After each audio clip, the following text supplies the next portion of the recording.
nzela mpona pesa maloba eza bandeko bana nsima naza lokola Jean Baptiste na lelo ekomi likambo mabele ekomi likambo nakoka ote ekomi likambo mabele ekomi likambo mabele mabele ya bakoko mayu balobi koko bamele ya boko mayu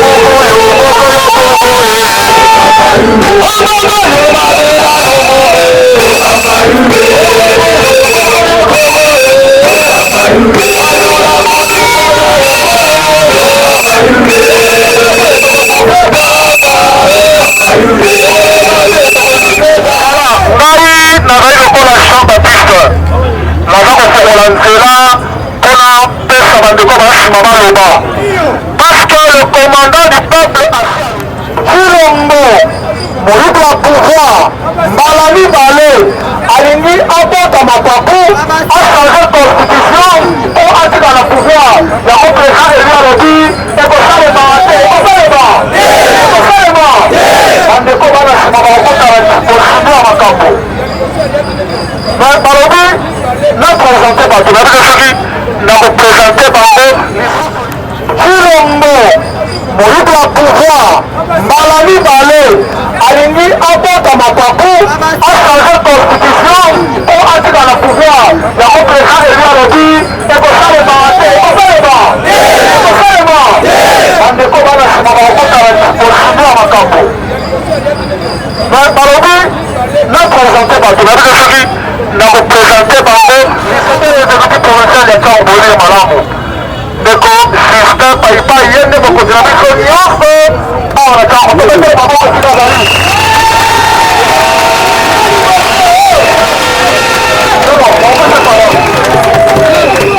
tozali mosusu na secrétaire national affaire ya justice oyo etali makambo ya justice balobi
présente na l'autre le babaki na kaka Jean Baptiste na koleka bango bakoya kopasa teke eza bango te voilà napesi maloba epai ya secrétaire exécutif provincial ya Tsango dekola biso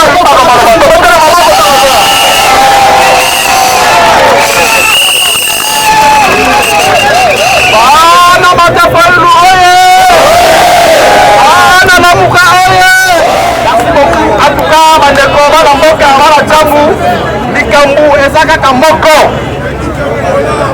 ozana mposa badiscours te ozana mposa baction biso nyonso toyebi plan ya Tshilombo ayibaka baélection na 2018 ayasuka oyiba lisusu sika awa azosala nyamu na mubu atikala na pouvoir libela tokolingako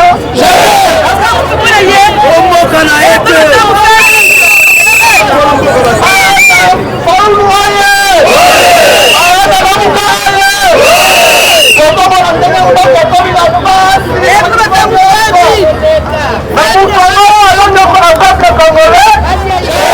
changement constitution ikoloba Tshilombo alingi atikala président sekola Kongo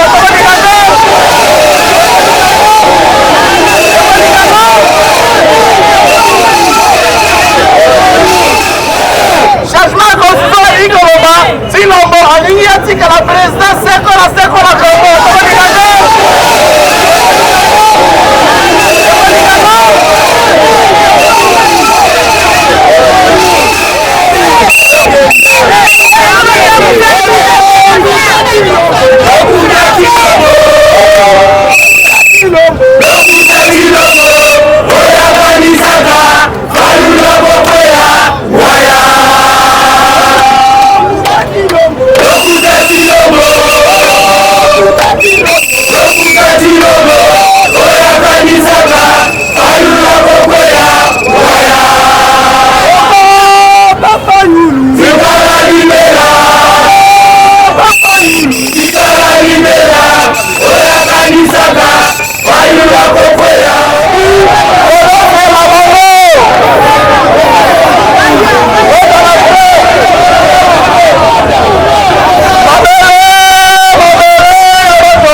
nayebisaki bino la fois passé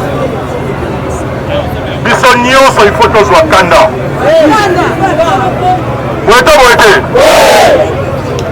boye te nalobi nini il faut tozwa nini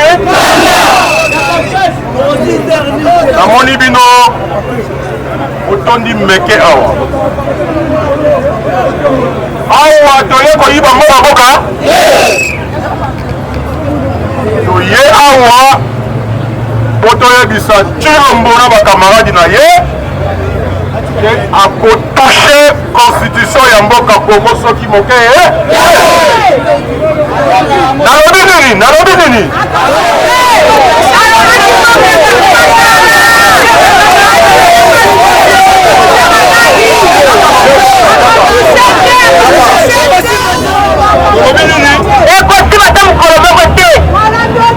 merci maman toketalia maboko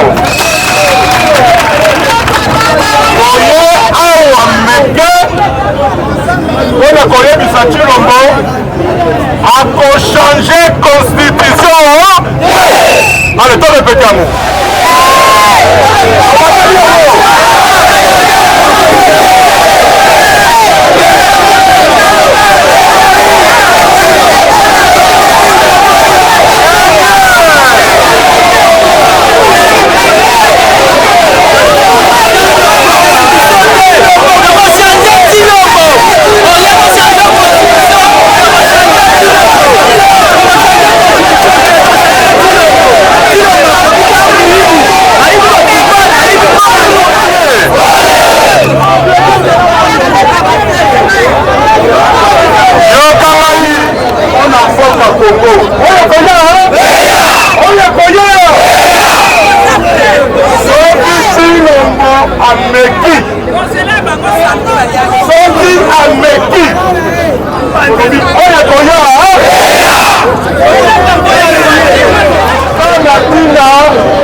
Est-ce que ceux qui Martin Fayulu azwaki pouvoir en 2018 tolingi tozala bambutiyage tozala ngo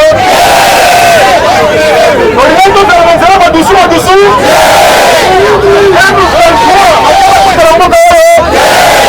bato balingaki bayibaka mbongo na mboka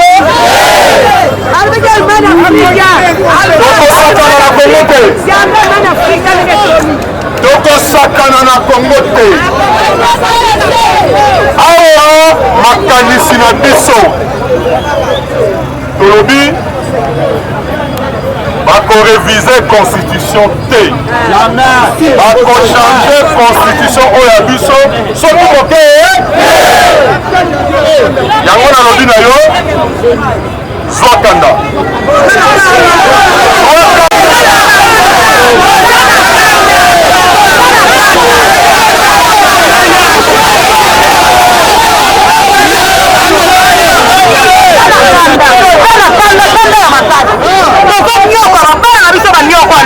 bana mibali bamonana te batambola te toza na kanda tozolia na pasi toomela na pasi tozuka na pasi mpona na biso ebebi toza na kanda ameka kotushe ta simba te onyonso kotushe biso nyonso na nzela basi tolata mangwanda tozala bakwata proje tokokima na nzela toza na kanda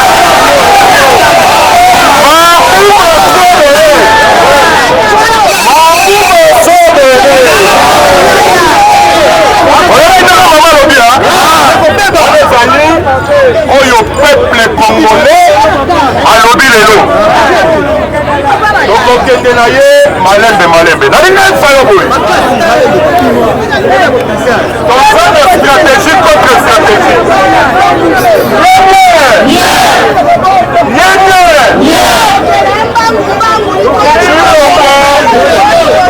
Chilombo akomi mosika oyebi te na mikolo oyo ezosalama eloko moko babengi baétat généraux ya justice ezali complot eza complot monene mpona korevise constitution to mpona kochange constitution mosala wana bazosala lelo deja basalaki yango na français tokobenga yango double emploi. Chilombo asali 6 ans après braquage électoral. Sikoyo nde na 6e année amoni ke mbongo ya leta bazoyiba yango. Sikoyo nde na 6e année amoni ke justice oyo ezosala mosala te. Nyonso wana ezali lokuta eza moyen ya kobimisa mbongo, eza moyen ya kofaire défile bato na ye.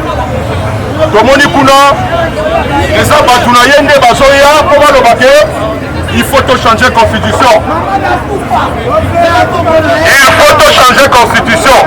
Etiki makambo ya justice ekomi kaka na makambo ya constitution.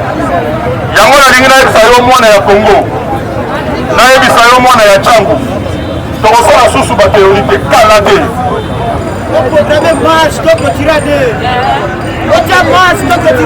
Forcément, il faut que la disposition pour la micro. Parce qu'on a obligé de nous parce que nous sommes alors qu'il faut te faire passer un message dans mon pays mobile. Alors, dans mon poussé, nous pouvons pas mourir. Le président est pas gagné dans le président du parti politique. Les militaires oignons sont allés à Basaliban et à Martin Fayulu. Et là, quand on a que 5 dans le lot, et ça que tout le monde a dit sous sauté. Tout le monde a dit sous sauté. Alors, comme il est camoulanté là,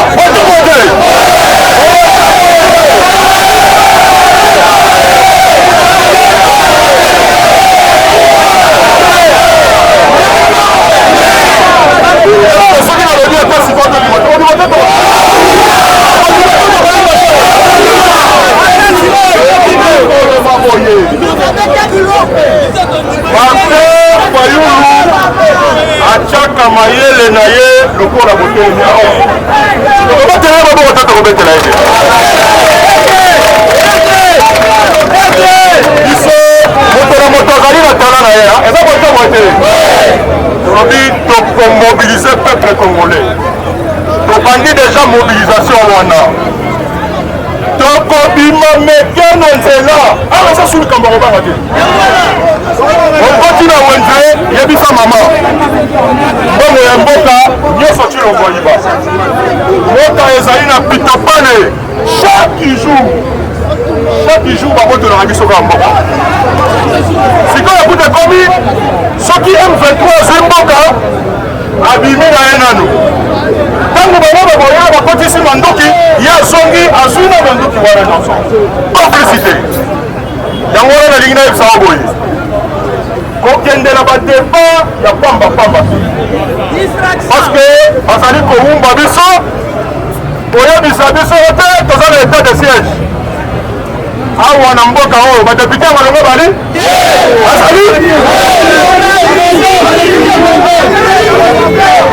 na mayele ya Chilombo lokola constitution elobi boye soki toza na état de siège bakochange constitution te to bakorevize constitution te bango makambo wana bakobenga bango na nsima ya ndako bapesi bango nyaka balobi alebokende kuna boleve état de siège bakoleve to bakoleve te bakoleve to bakoleve te mikolo oyo ekomi na badeba bato ya ide pasi bato ya ide pasi bakomi koloba ke Chilombo atikala kodeklare guerre te soki guerre na mboka oyo ezali wana bazosala kolunga na Kagame to bazosala kolunga na Kagame te wana bazala bakamaradi ya Kagame to baza bakamaradi ya Kagame te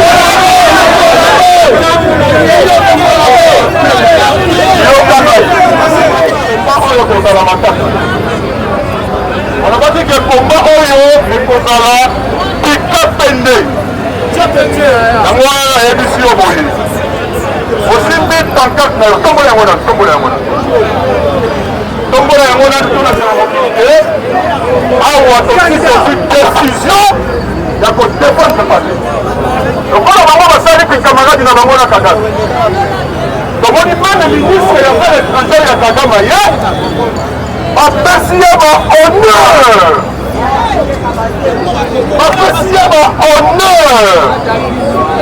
wana bato wana baza bakamaradi to baza bakamaradi dans un pays en guerre dans un pays agressé soki moto atuni yo alobi oyo balobi badeklare guerre te yebisa ye agression elakisi ke mboka eza na état de guerre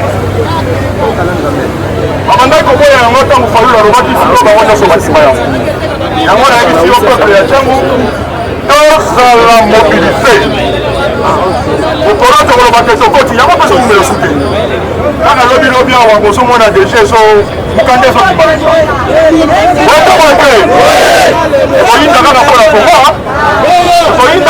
kongo